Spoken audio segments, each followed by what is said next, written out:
आज हम विस्पंद आवृत्ति यानी कि बीट फ्रीक्वेंसी के बारे में बात करेंगे और इसे समझने के लिए हम वायु विस्थापन बनाम समय ग्राफ यानी कि डिस्प्लेसमेंट वर्सेस टाइम ग्राफ का उपयोग करेंगे। ये ग्राफ हमें ये बताएगा कि किसी विशेष स्थान पर हवा के अणुओं का विस्थापन समय के साथ कैसे बदलता है। कल्पना करें कि आपके पास एक स्पीकर है जो एक साधारण सरल आवृत्त वाला स्वर बजा रहा है, एक सिंपल हार्मोनिक टोन बजा रहा है। अगर यह स्पीकर 440 हर्ट्ज की ध्वनि उत्पन्न कर रहा है तो यह कुछ ऐसा सुनाई देगा। ध्यान दे, यह स्वर सा है। इसका उपयोग बहुत से वाद्य यंत्रों को ट्यून करने के लिए भी किया जाता है। और मान लीजिए कि यह स्पीकर ध्वनि को किसी विशिष्ट बिंदु पर भेज रहा है, तो हमें यहाँ हवा के विस्थापन को समय के साथ मापना है। मान लेते हैं कि हम इस स्पीकर से 3 मीटर दाईं ओर हैं। यह सिर्फ एक संदर्भ के लिए है ताकि हमें एक मानक बिंदु मिल सके। अभी यहाँ मौजूद हवा शांत है, स्थिर है। फिर जब ध्वनि तरंग गुजरती है तो यहाँ हवा का कंपन यानी वाइब्रेशन होता है। हवा आगे पीछे हिलती है, हालांकि बहुत कम मात्रा में। अगर हम इस विस्थापन का समय के साथ ग्राफ बनाएं तो हमें यह ग्राफ मिलेगा। ध्यान से समझिए, इसका मतलब यह है कि पूरा ग्राफ सिर्फ इस एक बिंदु के लिए बनाया गया है जो स्पीकर से 3 मीटर दूर स्थित है। यानी ये ग्राफ उस बिंदु पर हवा के विस्थापन को समय के साथ दर्शाता है। तो हम आपको ये क्यों बता रहे हैं? ताकि हम आगे तरंगों के अतिव्यापन यानी कि ओवरलैपिंग को समझ सकें। तो अब हम दो तरंगों के अतिव्यापन या फिर ओवरलैपिंग की बात करते हैं। हम दो तरंग लेते हैं और मान लीजिए कि दोनों तरंगों का आवर्तकाल बिल्कुल समान है, पीरियड बिल्कुल समान है। अब हम इन दोनों शिखरों को आपस में मिला देते हैं ताकि आप दोनों शिखरों की तुलना कर सके। दोनों तरंगों को एक चक्र पूरा करने में समान समय लगता है। इसका मतलब है कि दोनों का आवर्तकाल समान है। इसीलिए अगर हम इनका अतिव्यापन यानी ओवरलैपिंग करते हैं तो हमें संपोषी व्यतिकरण यानी कि कंस्ट्रक्टिव इंटरफेरेंस मिलेगा। दूसरे शब्दों में, अगर हम एक और स्पीकर लेते हैं और उसके बगल में वही स्वर बजाते हैं तो हमें संपोषी व्यतिकरण सुनाई देगा, क्योंकि ये तरंगे शिखर से शिखर और गर्त से गर्त पर पूरी तरह से अतिव्यापित यानी ओवरलैप हो रही होंगी। अगर हम यहाँ खड़े होकर इसे सुन रहे होते तो संपोषी व्यतिकरण के कारण यह स्वर और तीव्र यानी कि लाउड सुनाई देता और ये पूरे समय तक तीव्र बना रहता। अब अगर हम इस स्पीकर को थोड़ा आगे बढ़ा देते, अगर हम किसी तरह से इसे कला से बाहर कर देते, इसे फेस से बाहर कर देते ताकि यह विनाशी व्यतिकरण यानी कि डिस्ट्रक्टिव इंटरफेरेंस को बनाए, तो हमें एक मंद स्वर सुनाई देता। और अगर हम इसे बिल्कुल सही करते तो शायद ये पूरी तरह से बंद हो जाता और ये पूरे समय तक बंद या मंद ही रहता। दूसरे शब्दों में, ये विनाशी बना रहता।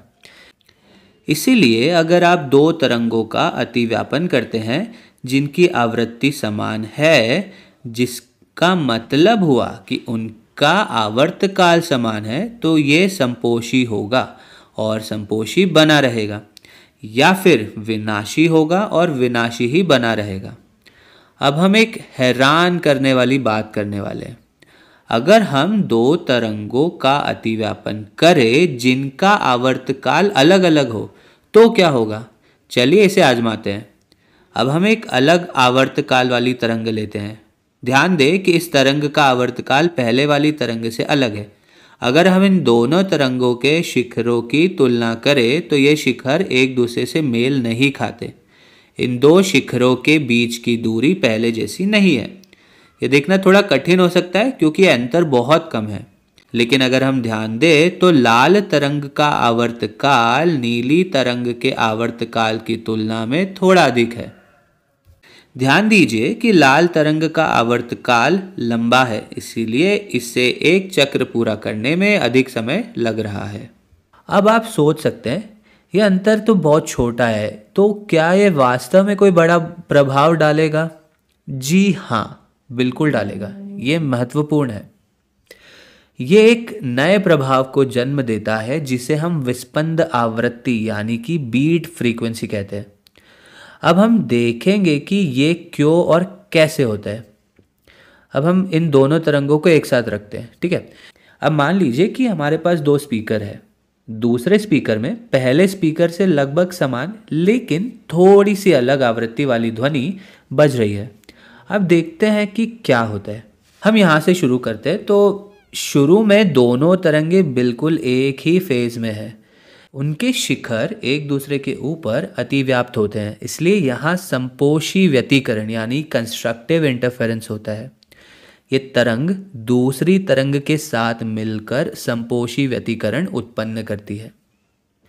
इसका मतलब ये है कि अगर कोई व्यक्ति इस बिंदु पर खड़ा हो और इस क्षण में ध्वनि सुने तो उसे बहुत तीव्र ध्वनि सुनाई देगी। अब हम समय के साथ देखते हैं आगे क्या होगा। ध्यान दें कि इस ग्राफ में क्षैतिज अक्ष यानी कि हॉरिजॉन्टल एक्सिस समय को दर्शाता है, न कि स्थान को। लाल तरंग का आवर्तकाल नीली तरंग के आवर्तकाल की तुलना में थोड़ा अधिक है, इसीलिए इसे एक चक्र पूरा करने में अधिक समय लग रहा है। इससे धीरे धीरे दोनों तरंगे असंगत यानी आउट ऑफ फेस होने लगती है। अब इनके शिखर और गर्त मेल नहीं खाते। अब देखें कि जैसे जैसे नीली तरंग वायु को दाईं ओर अधिकतम विस्थापित करती है, लाल तरंग अभी तक उस स्थिति तक नहीं पहुंची है। तरंगों की कला कैसे बदलती है? तो शुरुआत में समान कला, शिखर मेल खा रहे हैं, संपोषी व्यतिकरण हो रहा है, इस समय ध्वनि तेज होगी। अब धीरे धीरे असमान कला यानी आउट ऑफ फेस हमारी तरंगे होती जा रही है। नीली तरंग हवा को अधिकतम विस्थापित कर चुकी है लेकिन लाल तरंग अभी तक वहां नहीं पहुंची। इससे संपोषी व्यतिकरण कम होने लगता है।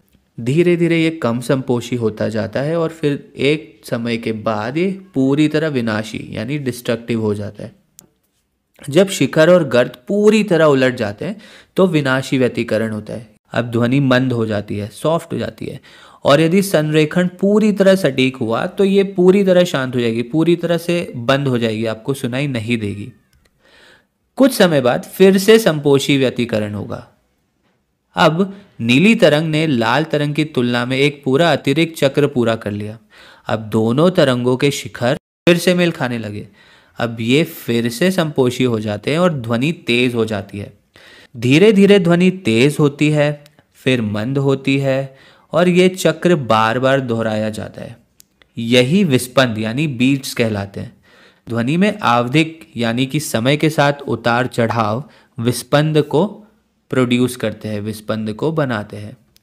यदि आप इस बिंदु पर खड़े होते, जैसे ये 3 मीटर दूर, तो आप कुछ इस प्रकार सुनते। शुरुआत में ध्वनि तेज सुनाई देती क्योंकि दोनों तरंगे संपोषी व्यतिकरण कर रही होती। फिर धीरे धीरे धीरे धीरे मंद होती जाती क्योंकि धीरे धीरे ये कला असमान हो जा रही है।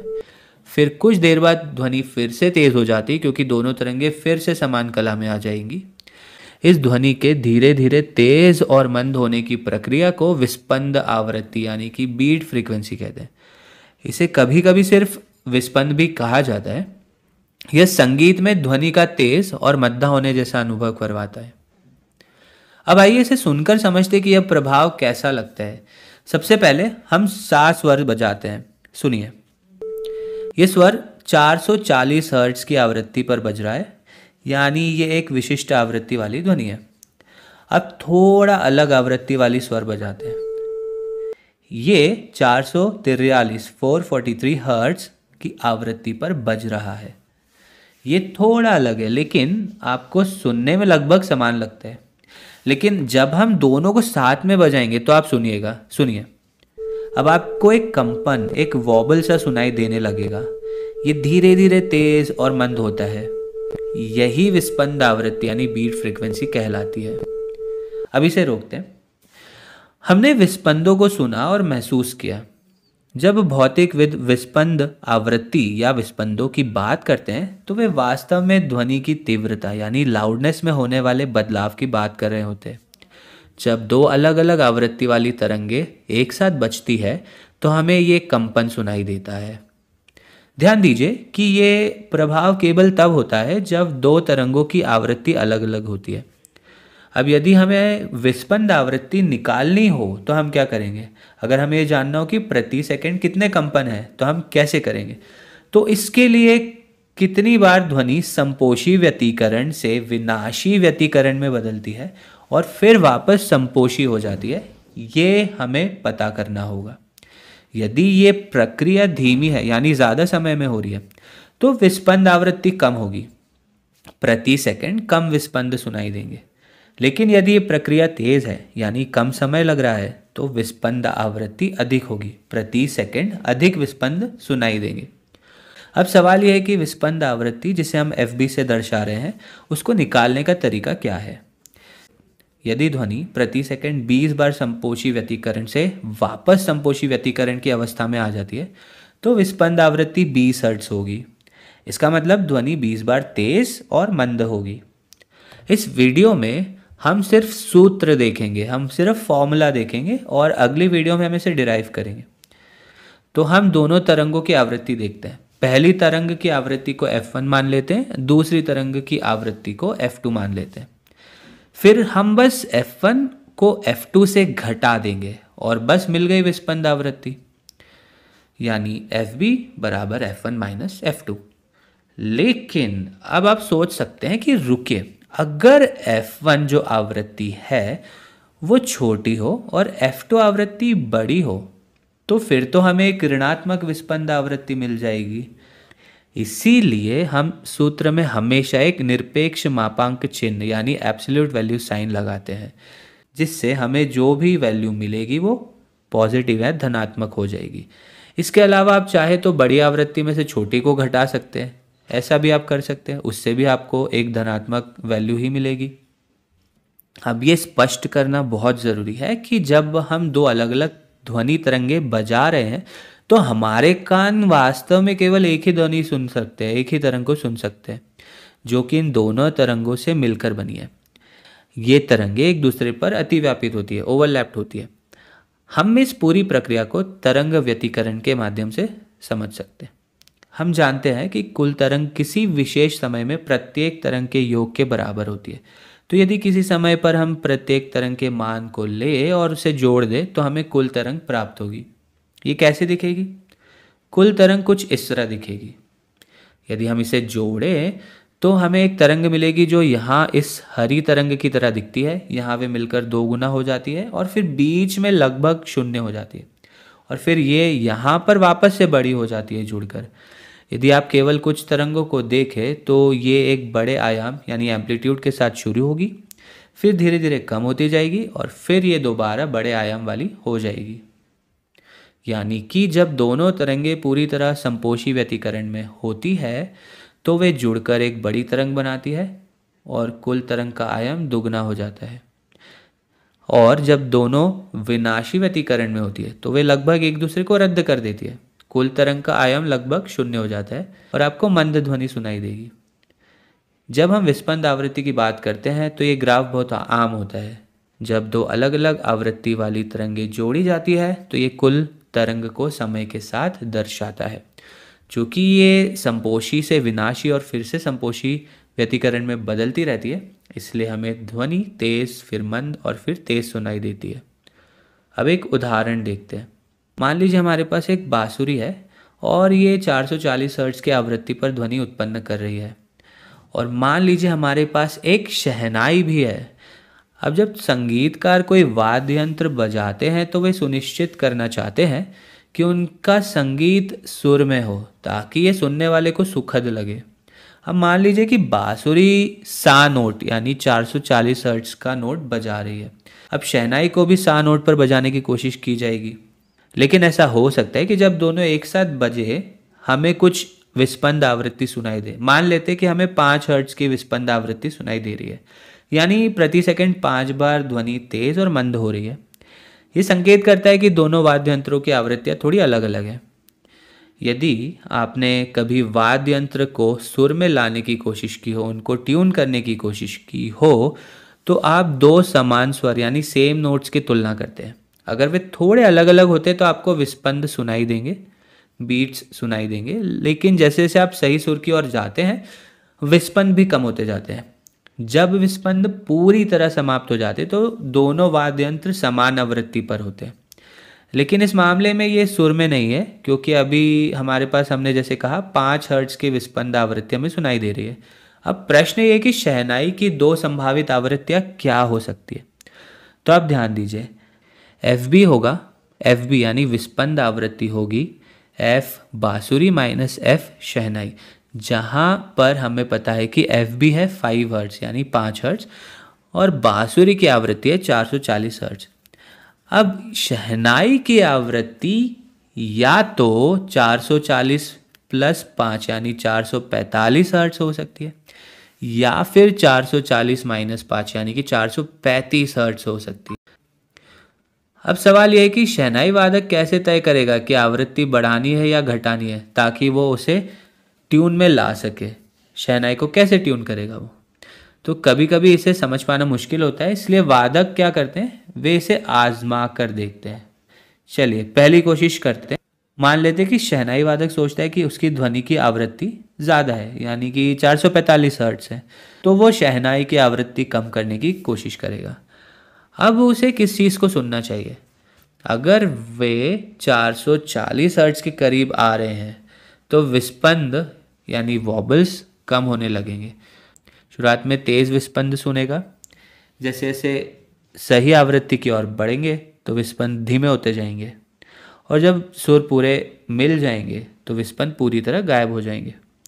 अगर ये गलत दिशा में संस्मरण की कोशिश की गई होती, यानी मान लेते हैं शहनाई 435 हर्ट्ज पर होती, तो वादक क्या सुनता? वादक सुनता कि जो बीट आवृत्ति है, विस्पंद आवृत्ति, वो बढ़ती जाती।